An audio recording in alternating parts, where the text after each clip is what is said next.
Hello once again, this is Jonathan Marr, the Hometown Historian channel. I am here in Mikasa in my favorite chair.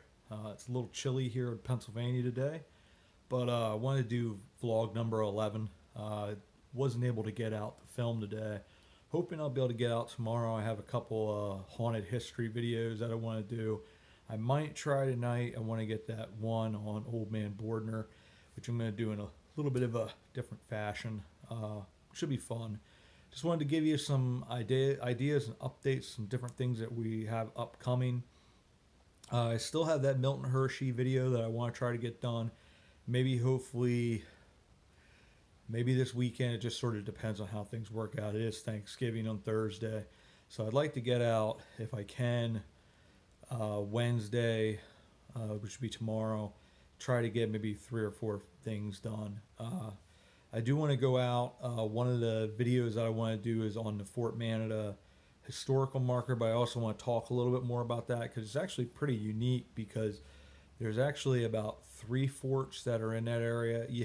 There's sort of that whole semantics of the official forts, which were sanctioned by the Pennsylvania's governing body, like Fort Manat, Fort Swatara, Fort Henry, Fort Hunter would have been another one. Then you had the other ones that are sort of, I know Cliff says it's like places of refuge or sanctuary. Usually those were people's homes. There's a Browns fort out in the Fort Manat area, and there's confusion between the two, which one's which, or if they're the same, or if one was original and then eventually they took on the name of Fort Manat. There's a bunch of different things, but there's also a third one that's there because it sounds like from the research I've done and what I've looked at, and I think as well what Cliff's done in that regard, there were actually 3 separate forts. Once again, you use the name fort lightly to some degree because most of them weren't necessarily official forts, but they were more places of refuge or sanctuary. The ones that actually housed the militia, which there were other ones like Reed's Fort that actually did house some militia. I guess he was considered like a captain of a militia, and there were a number of other ones in that area. So I want to try to do that historical marker, but I also want to go do something Cliff and I did a couple years back. We found the Manat iron furnace, which was built, I believe, 1836, if I remember correctly. I believe the land was actually bought in like 1803, but 1836 is when they bought it for that purpose to build a furnace, but it didn't. I don't think actually got built till 1836, and I think it only operated till like 1875. But we went out there looking for it, and we actually found it. And Civil War history, they actually had I think it's called a Camp Curtin in the local area where they housed Confederate prisoners. Excuse me, and they allowed quite a few to be used there on the Manat iron furnace, which I believe at that time that might have been owned by Peter Grubb. He actually had owned the Cornwall iron furnace as well as the Union Forge iron furnace. Pretty rich and influential guy. He actually has his I guess statue of his head and his wife's head is at the Lebanon County Historical Society, and I guess his son-in-law was Robert Coleman. He had been his iron master and married one of his daughters and eventually took over everything. But so those are some videos I want to do. I also want to visit a local cemetery there at near that Manat iron furnace because there's actually 3 unknown Confederate soldiers that are buried there because apparently like yellow fever or something ran through the camp and killed them all. So there is supposedly, I guess, another cemetery somewhere in the area that's just Confederate soldiers. I believe Cliff, the Wandering Woodsman, did find that at some point, but where it is exactly, I'm not sure. And I'm not even sure if I could physically get there. I want to try to show you as much of the iron furnace as I can and just some of the surrounding areas, but my balance is only so great, so I got to be a little careful. But it is a good time to go visit that now, and you can see a lot more of it because the undergrowth is pretty much gone at this stage. some of the other videos, some ideas. I do have a couple more of this haunted history. I have the down in Colebrook, the Hounds of Colebrook, which is a pretty cool haunted tale. The Seven Elizabeth Cemetery, which I think I found which cemetery it actually is. Not exactly sure, but I want to tell the story anyways at the cemetery that I think it is. That'll be another really cool story. And there might be another 2 or 3 haunted history stories I'll do before the end of November, because they seem to have done very, very well. I do want to get back to doing a little bit more of the churches and their cemeteries. That's something I've sort of gotten away from. Also, now that I'm able to hike a little bit better, I'm also going to try to get to a few other cool places that I can hike to show you some of those. I'd like to do something with covered bridges. I know Cliff was talking about as well. I think he just went up to Schuylkill County to visit 2 bridges up, the covered bridges up there. I'd like to do that. I'd like to visit Lidditz, Mannheim. I got a couple books on those. So there's a lot of cool history there, a lot of different really cool things to see. I do want to start doing my heroines of hometown heroines of history, or whatever I want to call it. The World at War series, that's another idea that with my nephew we're going to do the Indiantown Gap, those different tanks and helicopters and planes and whatnot, and actually concentrate on the vehicles themselves more so. And the last time I did it, it was more on the plaques and just talking about them. I want to actually go around these vehicles and give you a little bit more of an introspective look at them. Some other stuff I have upcoming. I've talked about my writing stuff. I'm actually going to do an introductory video to my pen name, JP Walborn, and the different things that I actually am working on or have near completion, and just talk about those a little bit. And then I'm going to read a small snippet from my baby, which is called The 12 Gauntlets. The first book's called Provider of Light. That is what first thing I've ever started writing in like book form. And I'm going to read at the beginning of each book is a little starter thing, like it's like starter paragraph.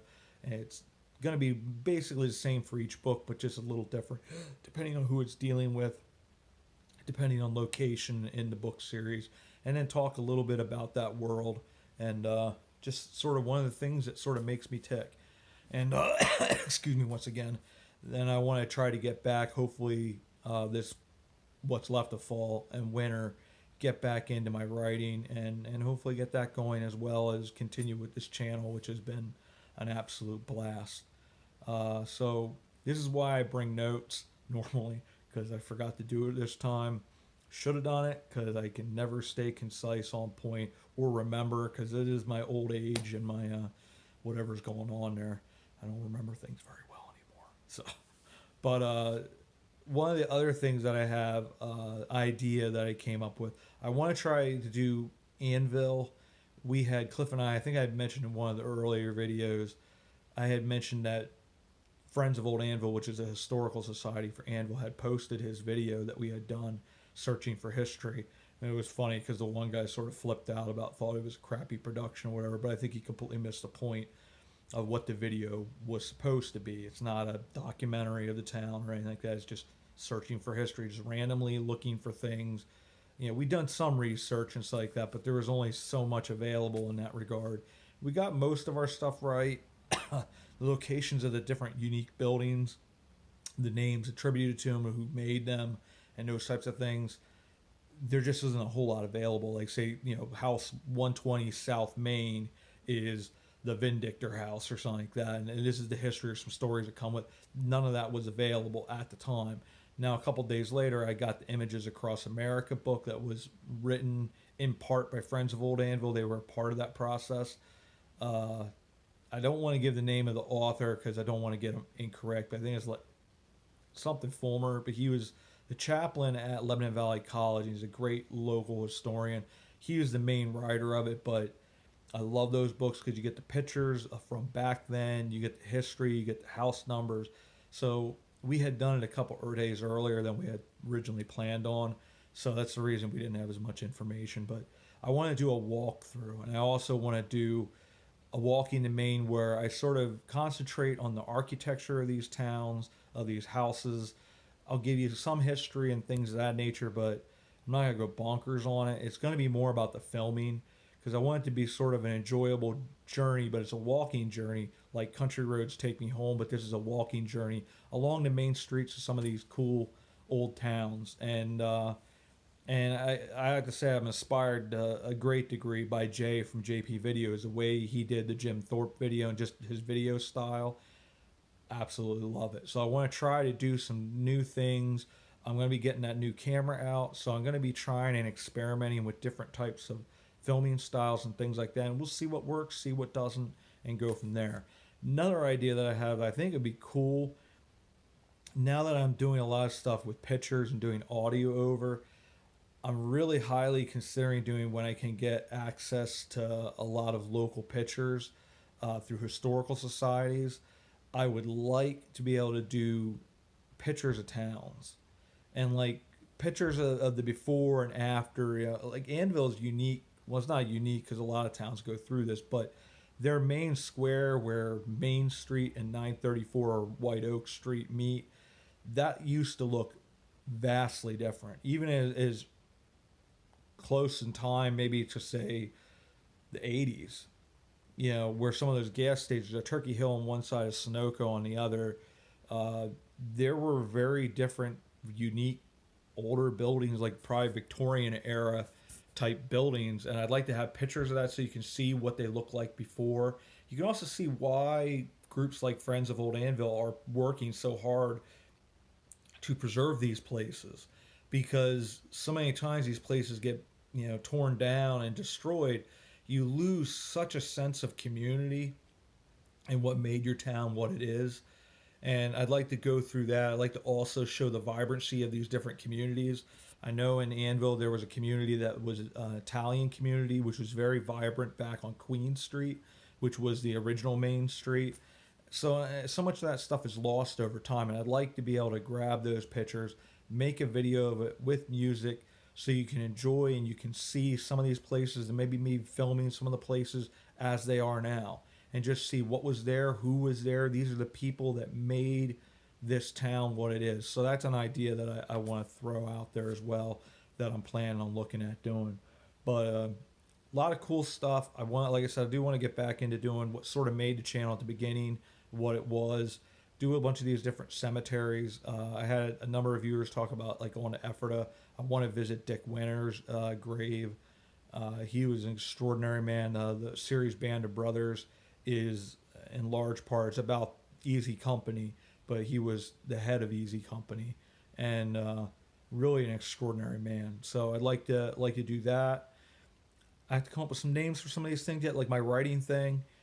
I do want to read like chapters from the books and let you get to know me in that regard as well. I'm growing more and more comfortable with this all the time, and really continuing to enjoy myself.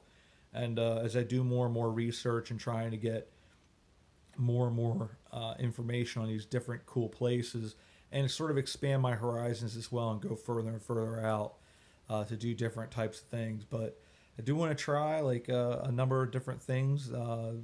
Some of them have different ideas. I have some more videos that I'll wind up having coming out from Colleen. I have to look through her email that she sent me a bunch of pictures when she was up in Shenandoah and in that Schuylkill County region there. So a lot of cool things coming up for the channel. Something I'm going to be doing a second outro. You'll see this will be the first video that I have it, because I think sometimes like in the descriptions where you have subscribe and that type of stuff, there's a little arrow pointing down, and you hit that, that's where I have like, visit. It has the Facebook link, the Instagram link, it has the email for the channel, and it also has the PO box. I'm actually putting some of that stuff on a second outro. That'll be the first one, and then the please subscribe one with the gate from Old Hanover Presbyterian, that'll continue to be the final outro. But I'm probably also going to potentially put like a PayPal thing, because we're getting, I think today we probably crossed the 4,000 watch hours. So that's the first of the two hurdles to being that this will be a page that's a YouTube partner and stuff like that. But I may wind up having like a PayPal address on there as well, which right now I got to fix it where it's linked to me personally, but it's linked to my old business, Ciderstone Green Innovations, because I had somebody that they had gone that way of donating for the channel, for gas money, that type of stuff.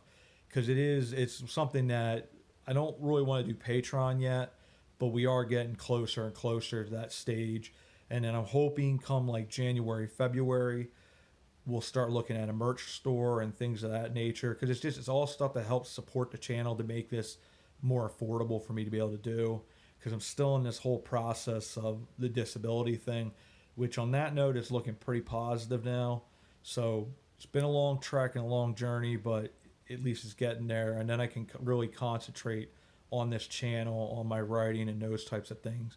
And then just be a little bit more stable what I'm able to go and approach and do and stuff like that. Because right now it's sort of, I got to be careful and stay pretty close to home just because of how much money I have right now. And that's just sort of how it operates. But yeah, everything's good. I'm like feeling pretty good physically. Like the cough is getting better, but I still have some of the issues with the breathing. Not being on my feet as much and having to work as much has helped the swelling go down and stuff like that. So I am looking forward to continuing to pace myself and be smart about how I approach everything. But we are getting there, and I really, really have been enjoying this journey. Once again, I thank you all for that. There'll probably be some more country roads take us home. That'll be coming up as well. I would like to get back on. I'd like to get that Jacob Albright and John Walter and the history of the Evangelical Association with Albright College and Schuylkill Seminary. I'd like to do one on that. Also, the James Lick I still got to do. Going out in Fredericksburg at some point to do a couple of cemeteries there and then do the James Lick's video, but I need to get together with my friend Sam for that. Another friend, Dale, I'd like to get together with doing some stuff. I'd like to actually take care of doing their church and their church cemetery as well, and talk to him a little bit about that, and maybe do some hikes of some sort with him because he had talked to me about doing that. But got a couple other, I want to do a video that's on the channels and Instagrams that I admire. Throw that out there as well because there's some really good stuff. And like I've said before, I really do think that a lot of times I think there's almost this sense of like, oh, it's got to be a competition. I don't really see it that way. I see it as, we all work together and we can all grow. So I do want to say these are people that have meant a lot to me, that have done a lot. They're channels I admire, and might be some stuff that you guys find that you enjoy. So, but anyways, so a whole bunch of stuff coming up. I got to remember to use notes because I can stay a little more concise with what I'm trying to say because I know I'm forgetting something. But it is what it is. I guess I got a little bit too much going up there. But anyways, thanks once again, everybody. Thank you for all your support, and we will see you all about town.